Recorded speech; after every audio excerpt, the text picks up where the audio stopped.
আসসালামু আলাইকুম রহমতুল্লাহ। দেখছেন এই জায়গায় বিসমিল্লাহ দেওয়া হয়েছে। বিসমিল্লাহ দেওয়ার কোনো প্রয়োজন ছিল বলেন?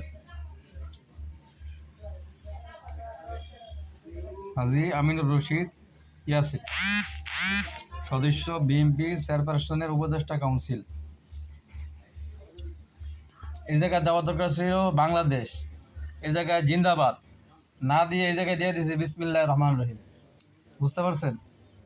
বিএনপির স্লোগান এটাই, বাংলাদেশ জিন্দাবাদ।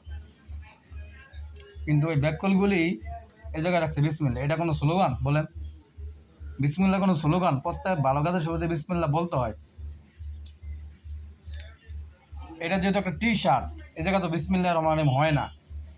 এক, দুই নম্বর হচ্ছে এই যে প্রিন্টের কাগজগুলি নিচে পড়তেছে, দেখেন এটা আমাদের পায়ে লাগতেছে। প্রিন্টের কাগজগুলি আমাদের পায়ে লাগতেছে, তো এটা গুনাহ হইতেছে না? এটা দায়ভার কে নিবে বলেন? এই যে পাপ হইতেছে, গুনাহ হইতেছে, এটা দায়ভার কে নিবে? তা আমি ফেসবুকের মাধ্যমে সবাইকে আহ্বান করবো, যেখানে সেখানে বিসমিল্লাহ দিবেন না। ওকে, আল্লাহ হাফেজ।